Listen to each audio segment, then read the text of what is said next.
Thank you. And first off, thank each of you for your service.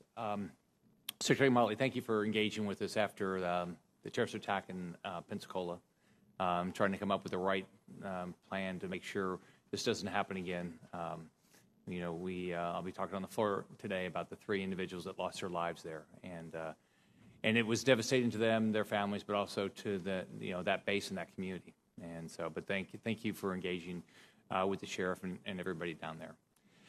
I think we had a hearing yesterday. Senator Ernst chaired a hearing on emerging threats and capabilities subcommittee, and we talked about Pensacola and what can we do differently. And my concern is that we went right back to normal work pretty fast. We talked about it. 21 students got sent home for a variety of things, and we are now vetting differently. But are we, should we have a complete reset of the program so we know it's not going to happen again? We've got 850 Saudi students here, and we want to build our relationship with Saudi Arabia. I talked to the Saudi ambassador and said the worst thing for you would be if we had another instance like this soon.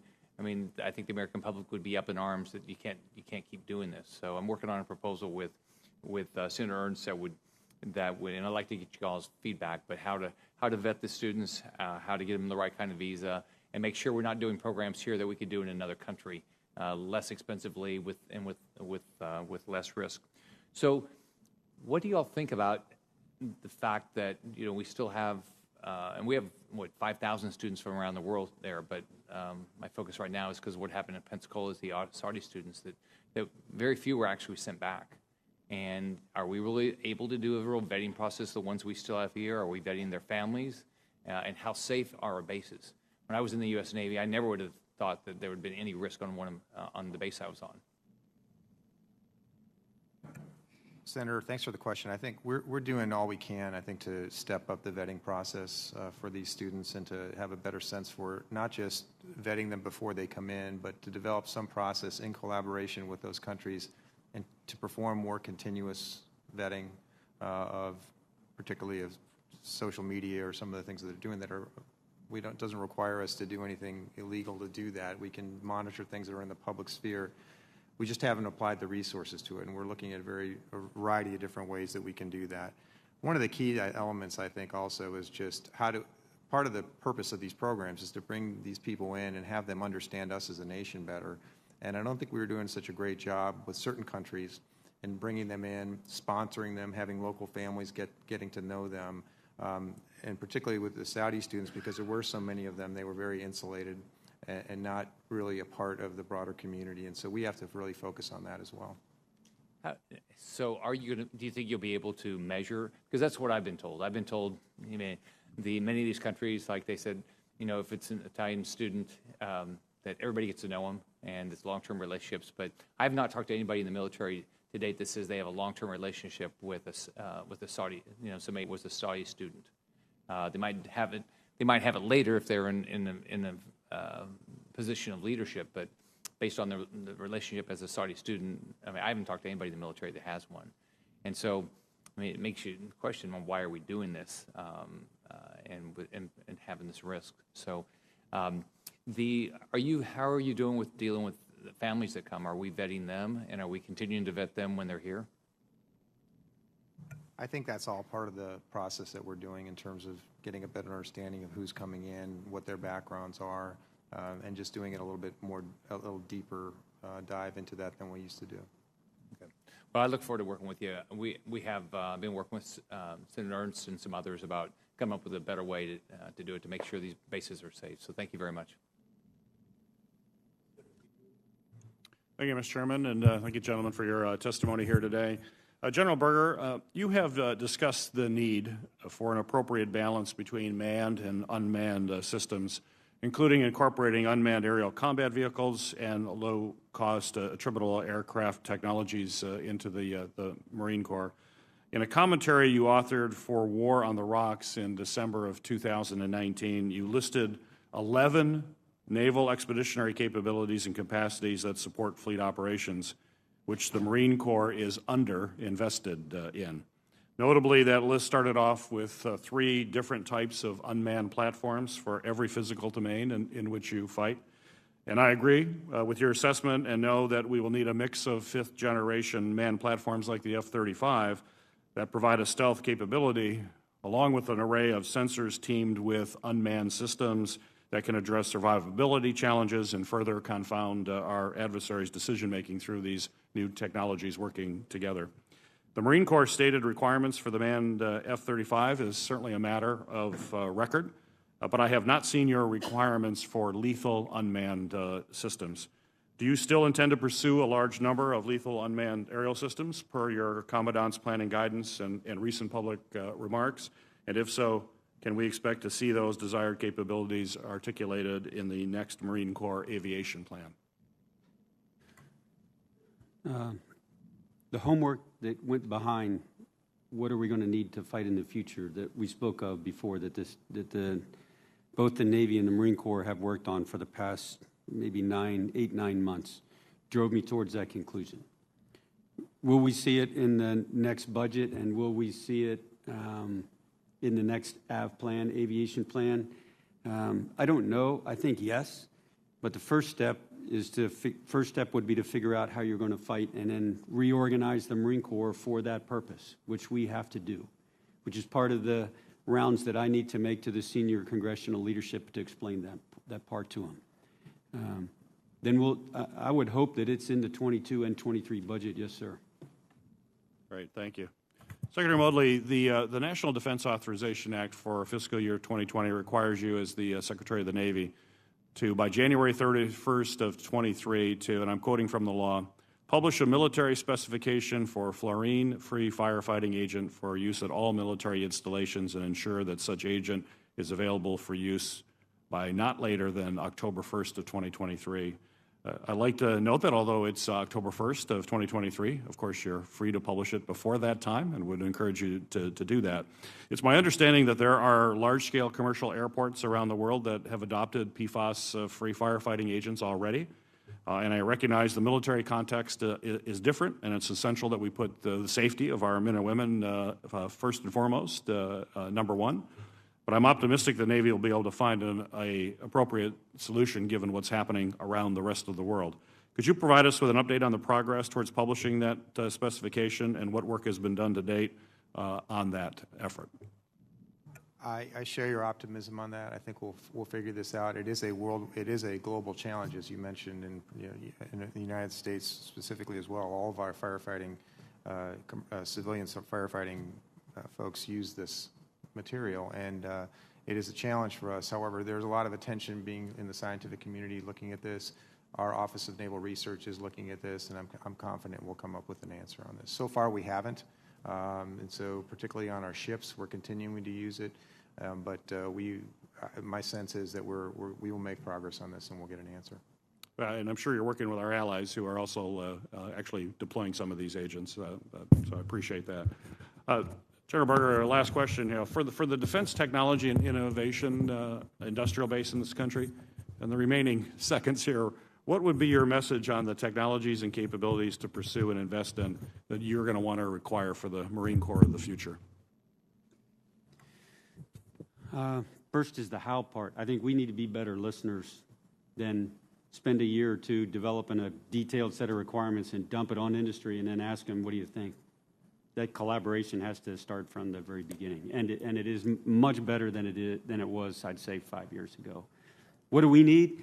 We need to, from the individual Marine to the small unit, things that make them more survivable, more effective and lethal in a very austere environment without the big logistics tail behind them, which has been our challenge so far. Because we assume that logistics tail, like the command and control, the threat's going to go right after it. They're going to go after those two aspects of our warfighting capability. So it's got to be tools that a Marine can use forward, can fix forward, not call a contractor, but he can sustain them forward, he can repair them forward, and that isn't so logistically burdensome that it's really difficult to keep that unit reinforced forward. Great. Thank you.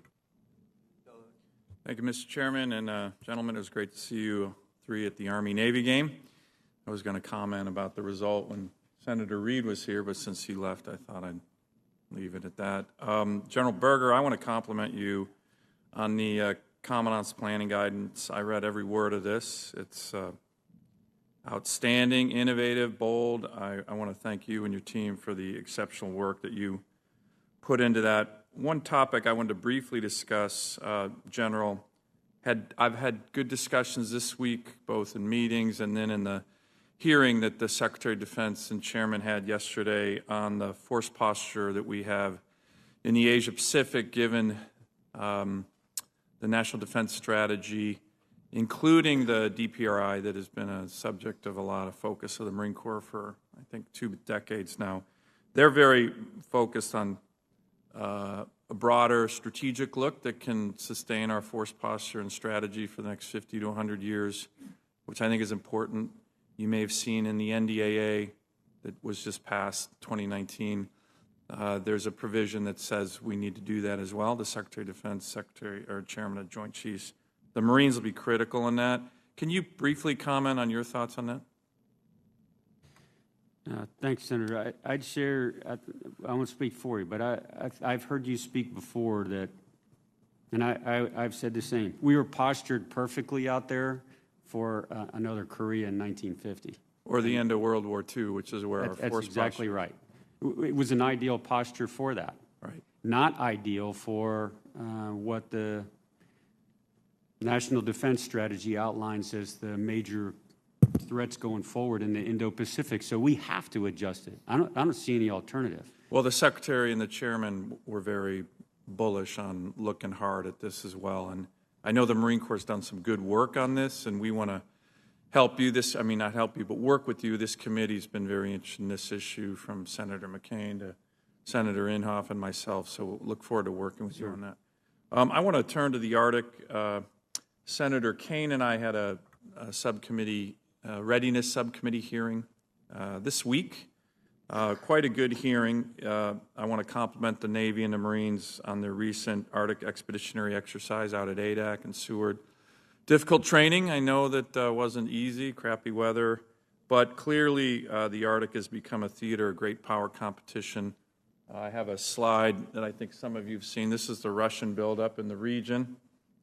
And it's not just forces, it's ports and airfields and infrastructure to have force power protection. We don't really have much here. I want to give you a sense of questions here. 3 questions. What's the, and then maybe you can all, Mr. Secretary, maybe you can take this on. You know, the DoD Arctic strategy says there should be FONOPs. I don't think we have the capability right now. We have 2 icebreakers. One's broken. The Russians have 54. There's also twice now mandates to look at strategic Arctic ports, which have kind of been ignored by the Pentagon. And General Neller had some plans in addition to what was going on in the region with regard to the Marines in the Arctic. Can the 3 of you just discuss these? Mr. Secretary, maybe we'll start with you. Yes, Senator, thanks. I just recently, within the last 2 weeks, had a conversation with Secretary McCarthy and Secretary Barrett about how the Navy and the Army and the Air Force departments can get together to come up with a combined strategy in terms of basing, presence, et cetera, to address this Arctic challenge. And clearly, your home state would be critical to this in terms of where it's strategically located. And so we are developing this team now to take a look at this. And obviously, once we get that assembled, we'd love to come over and talk to you about it. Good. I appreciate your initiative on that. I got your note, so thank you very much on that. Admiral, any thoughts, on the FONOPs? We've talked about this before.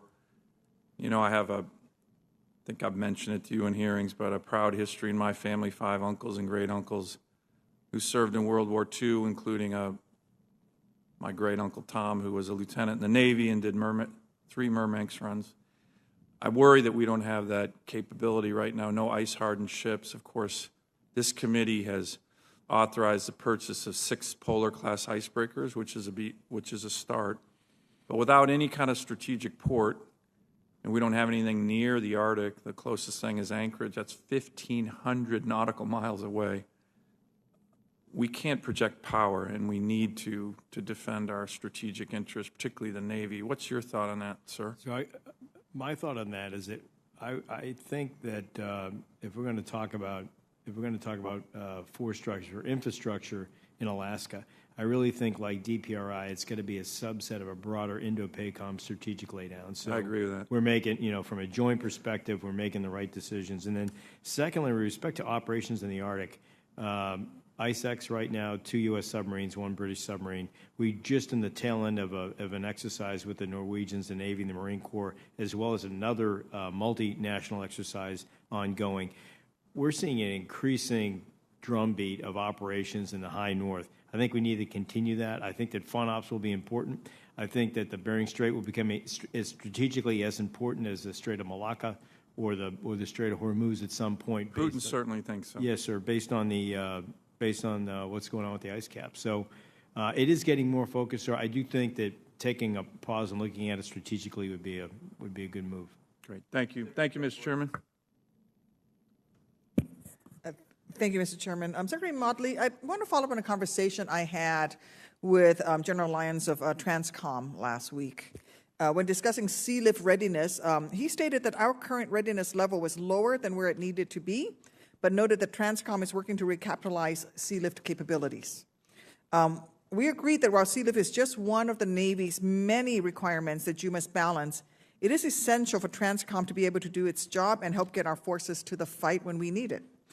General Lyons raised a possibility with me of using the National Defense Sea Lift Fund to make progress towards our sea lift recapitalization goals, but I believe that the Navy hasn't added anything to that fund since fiscal year 2019.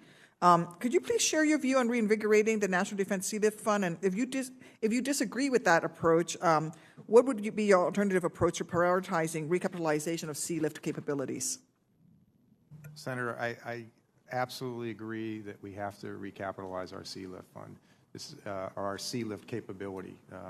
Where the funding comes from is the challenge for us, and this is another one of these pressures that we have in the Department of the Navy, particularly because we're reaching a point in history where we have to recapitalize our nuclear deterrent, at the same time recover from some pretty big holes in readiness, and also do this, which is to recapitalize our sea lift.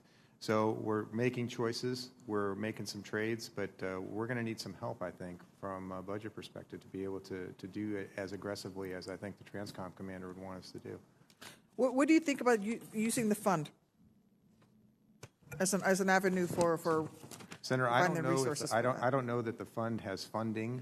I don't know if it's similar to the Strategic Deterrence Fund that we have as well. That is a fund that gives us some authorities, but it doesn't really have any funding attached to it. So I'll have to get back to you on that specifically in terms of what's there or what we need to put into it. Okay, thank you. I was disappointed that this year's budget baseline proposal omits key investments in sea lift and logistics that we should be prioritizing now, and we sort of talked about this. And as you said, there's a lot of unfunded priorities, but the list of unfunded priorities includes tens of millions of dollars for emergency repairs to sea lift ships identified by TRANSCOM and advanced communications gear for the military sea lift command ships. Then in your February 18 memo, that's kicked off the Navy's stem to stern comprehensive review, you highlighted naval logistics as an area that could be, quote, streamlined when searching for billions of dollars worth of savings. So can you help me reconcile this? How can it be a priority, but then you're talking about this is where you can cut? Or am I misunderstanding what you mean by naval logistics could be streamlined? I mean, how do you plan to build up and sustain a growing fleet of ships without prioritizing a strong logistic network? I mean, who picks up the slack? Well, I think, Senator, that particular memo went out to the entire Department of the Navy to look at every possible way that we can look at doing things better and more efficiently. I don't think anyone would argue that our department, from a logistics and supply chain, is world-class with respect to cost, distribution, the business systems that support it. We have multiple redundant business systems and every one of them takes a budget line every year. So we have to think about how we can do this better, more efficiently. more closely approximate some of the advances that have been made in supply chain management in the commercial sector over the years. And that's what I was talking about when I talked about logistics. Okay. Logistics demands are going to keep going up. If we keep doing it the way we're doing it now, it's going to cost us way too much. But we understood and agreed with that. On the other hand, we need to make sure that we actually put further investments in our logistic capabilities. And we're not talking about just sea lift, but also heavy lift aircraft. We also need to be talking about how we project fuel forward. Everything that sucks gas needs fuel. And if we're going to be present in the Asia-Pacific region, then we need to be able to project into the region beyond the first 72 hours. And so that's a real concern that I have. Thank you. I yield back, Mr. Chairman. Thank you, Mr. Chairman. Thank you, gentlemen, for being here. Thank you for your service. General Berger, let me start by saying that I really want to applaud your decision to refocus the Marine Corps on the sea denial mission. So thank you for your leadership in that area, and thank you to you and your staff for keeping Congress informed and on board with this as you've led the Marines in this new direction. Thank you very much for that. Let's talk a little bit about Fort Leonard Wood in my home state, if we could, for a second. Admiral Gilday, Fort Leonard Wood has had the opportunity to train many of your Marines and sailors at its engineering, police, and CBRN schools. Can you give us a sense of how this opportunity for joint training has benefited your respective services, both from a training and resource management standpoint? Senator, not in detail, except that I haven't heard any problems, and so. Well, that's good. But I cannot I cannot comment on that training. Just a couple words, sir. First, most Marine Corps is the smallest service, so we don't own all our schools. Most of our Marines go to other service schools. The benefit in the particular case you're talking about is you're learning a trade. It's a military occupation, but it's a trade. You're learning it alongside somebody you're probably going to serve with later on from another service. So the benefits are, one, you do away with the miss. Two, there's some standardization in how engineers operate, how military police view a problem. Because you're operating side by side, you're not in 4 different schools doing it. I think for us, there's an economic benefit. We can't afford our own school. 2, the standardization thing is great. And 3, they actually, it may be the only time, but if not, it's the first time they're going to operate alongside somebody from another service. So it tamps down all the myths about them. Very good. Thank you for that. We're obviously very proud of Fort Leonard Wood and the work that they do there. I'm glad that they're serving you well. General, back to sea denial. Can you give us an update on your rogue fires and ground-based anti-ship missile programs in terms of where they are now and their timelines for fielding? Both of the capabilities you speak of have in war games and in simulation have proven. If game changer is probably an over-the-top characterization, but it definitely changes the calculus of an adversary. Because right now, that capability is something we don't have, and it posed with that, they have to act differently. Rogue fires, in particular, on a great glide path. We are investing in it. Who knows if that's a solution 10 years from now, but we are going down that path right now. Ground-launched cruise missiles and everything long-range precision fires that's in a small enough format that a small Marine unit can embark it, can use it, we're after it, yes. Very good. From an ISR and C2 standpoint, what would you say, General, are the most important programs for ensuring that Marine Corps fire units have the targeting data they need to perform the sea denial mission? Some will say, and I think there's a logic to that they're kind of agnostic. I don't care where I get my fire data solution from or what ISR platform, I just need the data. And there's truth in that. On the other hand, we need organic naval ISR so that expeditionary naval force that's operating in either in EUCOM or in the first island chain or wherever has the means to pick up the targets forward in an expeditionary manner. And they got to be able to launch and recover from naval platforms, from shore, and they got to be small enough, if they're going to be embarked with us, that we can sustain them.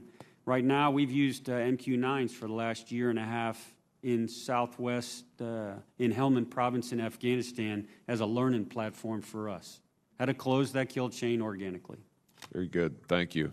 Secretary Modly, Admiral Gilday, come back to you. Admiral Davidson recently testified that about half of his attack submarine requirement, only half, is being met in the Indo-Pacific, and a problem that he forecasts will worsen in the 2020s as our attack submarines retire faster than they're being replaced. Talk to us about this. How's the Navy planning to mitigate the anticipated shortfall here in the Indo-Pacific in particular? Senator, we're buying submarines at the rate that both Electric Boat and Huntington Ingalls can produce them. So we are buying at the maximum output right now, with the exception of the fact that one submarine dropped in the budget in 21. It really comes down to ruthless prioritization. So we are meeting the Secretary of Defense's direction for the numbers of ready submarines to get to sea, and we've been doing that. And then it really comes down to prioritization principally between Russia and China in terms of how those submarines are then allocated across the combatant commanders and employed. Let me just ask you finally, Mr. Chairman, aside from growing the submarine force, are there other investments that are needed to extend our undersea warfare advantage? Unmanned. And so we are making great gains in unmanned under the sea. Very good. Thank you. Thank you, Mr. Chairman. Well, thank you, Senator Hawley, and thank all three of you for the time you spent with this excellent testimony. We're adjourned. Thank you.